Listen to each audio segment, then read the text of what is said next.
Hey guys, Dave here from the Easy Country Cooking and Cooking Chair. Well, today my cousin Shirley's up here from the big city of Kincardine on Lake Huron, and she was telling me that she has a great recipe and an easy recipe for peach cobbler. So we're going to go ahead and give this a try and share it with you. So without further ado, let's get started.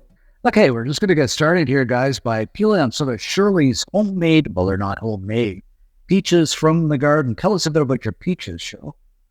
Well, these are Red Haven peaches, and we have a half a dozen peach trees in our backyard. So we came all the way from Kincardine over here, bought some lovely peaches, and we're going to make a peach cobbler for you today. So those peaches are ripe now? Is that? Yes, they're actually pretty perfect for peeling. As you can see, we don't even have to dip them in hot water. The skin is just sliding right off. And you know what? I know that everybody loves them. Start eating the peach. So is there a time of year like when peaches are ripe to pick off the tree or whatever it might be? Yeah, it's usually around they start around the end of July into August. We still have some on the trees at home.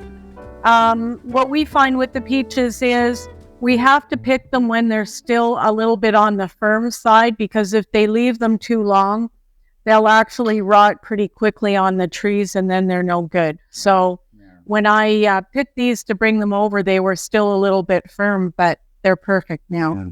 So that's about the size of the peaches here. They're fairly small. Yeah. Anyway, how many peaches are we peeling up here? 4 cups of peaches for this recipe. Which is 5, 6, 7 peaches, something like that. Now we've got our 4 cups of peaches. And the next step is to put 3/4 of a cup of sugar into the peaches. And we're going to stir it up and leave it sit while we do the rest of the recipe. And that is looking good already, folks. Wow.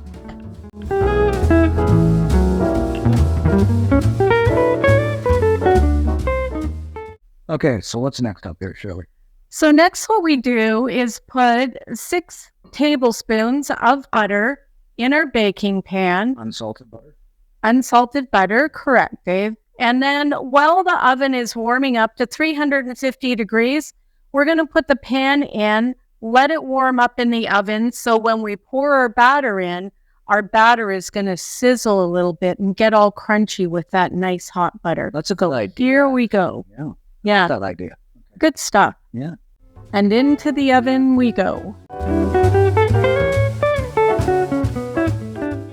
Okay, so Dave, the next step is to add 1 cup of flour. You want to throw, well, maybe not throw, but 1 cup of kettle. Yeah. Throw it in there. There we go.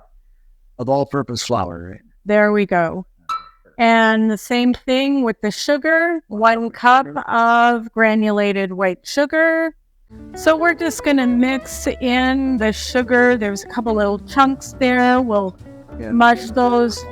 Yeah, we don't want a little... You don't want clumps of stuff in here. No, there we go.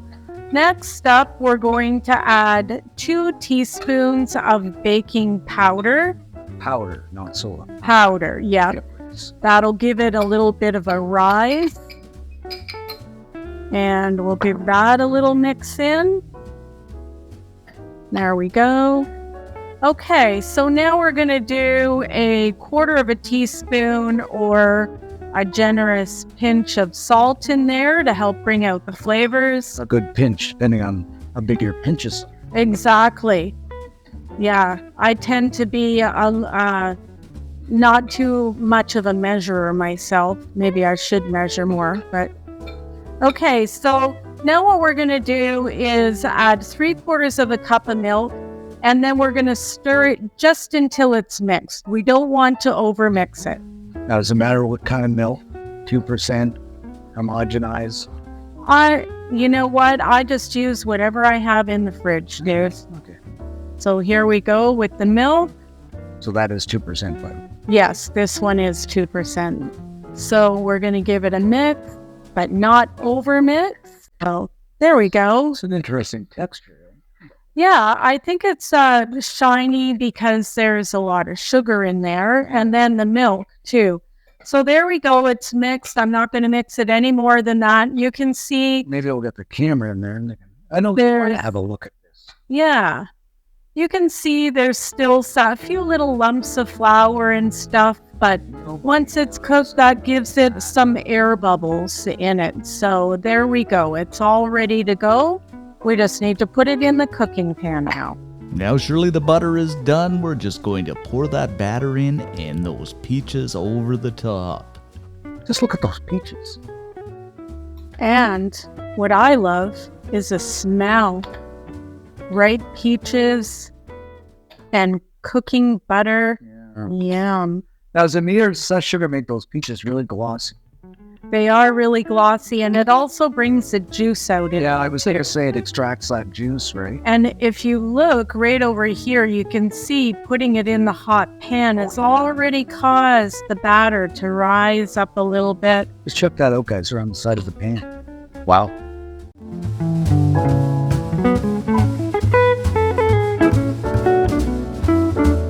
There we go, ready to put in the oven. We'll give this 40 minutes. I usually check it at 35, but it's pretty bang on at 40 minutes, 350 degrees. After 40 minutes, guys, just look at this. Wow.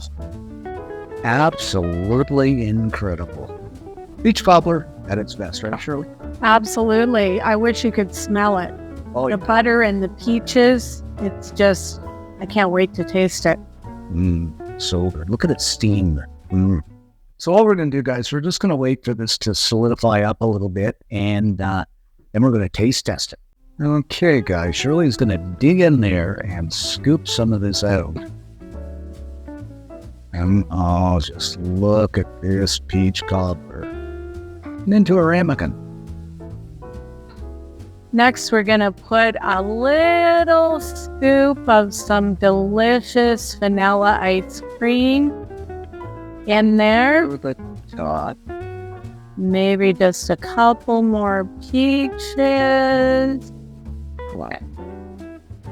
And there we go. Want to give it a try, Dave? Yeah, there you have it, guys. Our simple and easy and ever so delicious peach cobbler. All right, Dave. There you go. Peach cobbler with vanilla ice cream. Give it a try. Let's dig in here, guys. Got to get some of that ice cream and that peach cobbler. Oh, just look at this. Doesn't that look incredible? Okay, Cheryl, we're going to try some of your peach cobbler. This is so good. And I was right about those peaches. They are fantastic. And the cobbler, oh, you definitely have to make this. Thanks for showing us how. Good stuff, Dave. We're going to have to get a peach tree going in your backyard. Add that to your plan. Definitely add that to the old garden. Absolutely. Yeah, so thanks for watching, guys. Of course, I'm going to have more of this peach cobbler. Stay safe. Leave us a comment and give us a like because it does help us out. And we'll see you next time. So good.